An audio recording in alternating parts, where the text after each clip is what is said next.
I should probably script this video, but I'm not going to, simply because I don't have time. I wish there was some great reason, like, oh, I need to practice my extemporaneous speaking on stuff like this. But the real reason is simply that I don't have time to write out a script right now.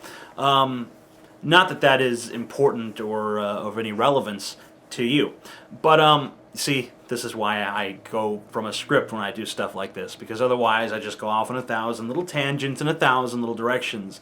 And I guess a lot of people like that, because I am somewhat popular here on the YouTubes, although I am nothing compared to the likes of the mighty Freds and Nigahigas and Shane Dawsons. And by the way, why does Shane Dawson get away with stuff that I can't? That's not fair, YouTube.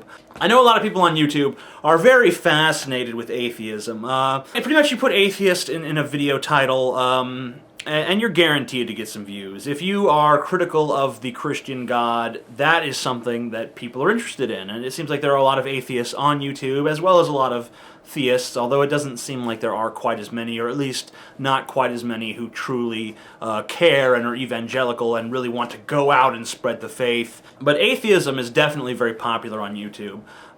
It's obviously where I got my start. My screen handle, as you know, is The Amazing Atheist. Do people still call them handles anymore? I don't know. My YouTube channel, I am The Amazing Atheist. That's my persona here on YouTube, and that's obvious. But atheism isn't really important. I see that as somewhat of a problem, is that we're emphasizing atheism too much. Atheism being the lack of a belief in a supreme being or a god or gods. We don't believe in Yahweh or Jesus. Or, the Holy Ghost, or, maybe they're all one and the same, part of the little triangle, the Trinity. I don't know how that still qualifies as a monotheism, despite the fact that you guys have 3 gods, but whatever, they're all one somehow, that's fine. We don't believe in Zeus, we don't believe in Allah, we don't believe in Thor, or Odin, or Amun-Ra, anything, any sort of magical guy that created everything, or controls everything. We don't buy that stuff. But there are a lot of reasons you could come to an atheistic worldview. A lot of people do it simply for social reasons, for the reasons of rebellion. They say, well, all these squares believe in God, and I'm Johnny hip and cool, so I don't believe in no square God. I'm one of these new free-thinking atheist-type fellas. That's what I am. That's my impression of a cool person. So, yeah, I have no idea what cool is. Whatever, but the point is that they do it for social reasons. They do it to be rebellious. I don't want to be too down on this behavior, simply because I think that there are some very good reasons that atheism and skepticism, which we're going to talk about a little later in this video, should remain rebellious and somewhat dangerous in the eyes of society. There are also emotional reasons for being an atheist. Maybe you're a devout Christian and you pray for your daughter to not die of cancer, and then lo and behold, she dies of cancer. Now, of course, you're going to be distraught, you're going to be disappointed. Maybe someone tells you, well, Dan, the Lord works in mysterious ways, and you're just not going to want to hear that at that moment, and something in your heart is just going to break, and you're going to say, you know what, I don't believe in this anymore because I'm just so deeply hurt. And by the way, there's nothing wrong with that. I'm not criticizing that, but that is not a rational decision. That's not like you didn't switch to atheism because it was the most intellectually tenable position. You switched to atheism because, you had some heartbreak, and that's not based in rationality. There are also people who turn to atheism, oddly enough, for spiritual reasons. They might have a totally spiritual explanation of the way the world works. Buddhists, a lot of Buddhists have a somewhat spiritual explanation as to how the world works. But they don't have a god figure. Some Buddhists do worship the Buddha as a god, but most don't. So they are technically atheist. They don't believe in a higher power. And yet, obviously, they are atheists for a completely irrational spiritual reason. So it's not based on asking questions. It's not based on openness. which is exactly what skepticism is. And skepticism is what's truly important. I think a lot of people, they misunderstand what skepticism means. They think that skepticism is just an automatic no reflex. The same way that when a doctor hits your knee with one of those little hammers that they use, or the little mallets that they use to whop children with, your leg, shoots up and, that's a reflex. A lot of people think that a skeptic is just someone who, you come to them with a claim, ghosts, and they're like, no, there's no such thing as that. Skepticism is all about openness. Skepticism is about looking at the evidence for something.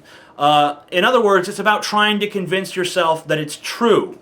And it takes a special sort of individual to do this, because an ordinary person admits things into evidence far too easily. A skeptic is someone who looks at the evidence for something with a highly critical eye and says, well, here's my problem with this, and here's my problem with this, and here's the questions you need to answer about this, and here's where you need to show your reasoning behind this statement. So we apply scrutiny to the arguments for something. We don't just automatically formulate arguments against it. And that's something that's the source of a lot of confusion. There are people out there who will just automatically seek to deny everything of a supernatural bent. But that is not what a skeptic is. A skeptic is someone who is always trying to incorporate things into his worldview, who is always trying to find reasons that would validate these extraordinary claims. And it's not the fault of the skeptic for constantly finding fault with the arguments for these things. It's the fault of the people who so easily accept these arguments without applying even a shred of scrutiny to them. It occurs to me that a faithful person, a person who is religious or who has some sort of irrational belief, be it in ghosts or dowsing rods or psychic abilities or whatever, it occurs to me that these people are essentially holding themselves up in a fort. And they say, well, this is my fort that represents my belief, and I will not let you penetrate it. I will not let you destroy it, because it is important to me. It protects me from the world around me. Now, the true skeptic wants that fort too, but he wants to be sure that it's built on a solid foundation. And so he asks questions about it. He asks questions, and with each question he asks, it seems like another wall comes tumbling down. When you ask questions about things that are not really built on solid foundations in reality, you're going to find that these concepts come tumbling down rather quickly. So I view the skeptic as someone who is open, who is constantly asking questions, who is constantly seeking to learn more about the world around them. And I view the faithful person or the believer in whatever they believe in to be someone who has secluded themselves and shut themselves off from all other knowledge. And I think that the skeptic position is an infinitely more admirable one. Now, before we wrap this up, I'd like to go back to the rebellion reason for being an atheist. Now, even though I don't think rebellion is a valid reason to arrive at the position of atheism, I do think that the rebellious component of atheism, and indeed of skepticism in general, is important. I do think that being a social pariah in many ways inoculates the skeptic against the tyranny of groupthink. I think that the skeptic and the believer both want to believe these extraordinary things to be true, but the skeptic simply says, I need more evidence. I have some serious reservations about these things. And the believer just says, yes, never mind that. Let's just pretend that this is real. Now, don't get me wrong, I for one am glad that there is no Judeo-Christian God, but perhaps it would be somewhat comforting to believe that there was a truly benevolent creator who truly cared about his creations, and that our existence superseded our own deaths. That our consciousness somehow continued on. That would be a very comforting notion, but I don't believe that it's true. And the reason I don't believe that it's true is because all of the evidence that I've ever been presented that favors that position, I have found to be lacking, in fact, extraordinarily lacking. But I think that these positions are somewhat immutable, that You either genetically want to ask questions, you're curious, you want to know, you have serious reservations about what you're told, you are a natural-born skeptic, or you're not. I don't think that you can turn someone who is not a skeptic into a skeptic any more than you can turn someone who is not an athlete into the star quarterback of an NFL team. I don't think it can be done simply because the building blocks, the genetic material, just isn't there.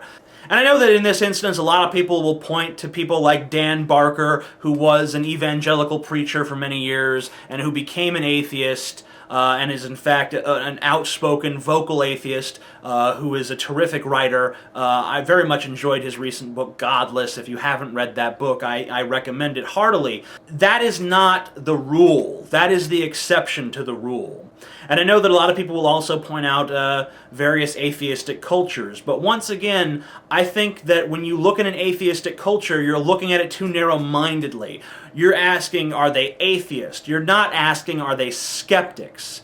And I don't think you're going to find that they are. I think that you're going to find that no matter where you go, the human norm is that we have people who want to believe and they don't care what the evidence is.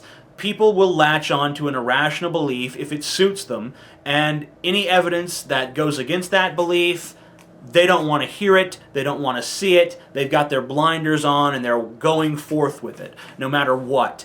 Now, maybe I'm mistaken on that final point. Perhaps my knowledge of sociology and anthropology just isn't sufficient for me to be making the claims that I'm making right now. But from what I do know, that does really seem to be the case. Please favorite this video if you agree with it, or if you disagree with it but just like its presentation or it gave you something to think about. Alright, Amazing Atheist, I wish you all good luck.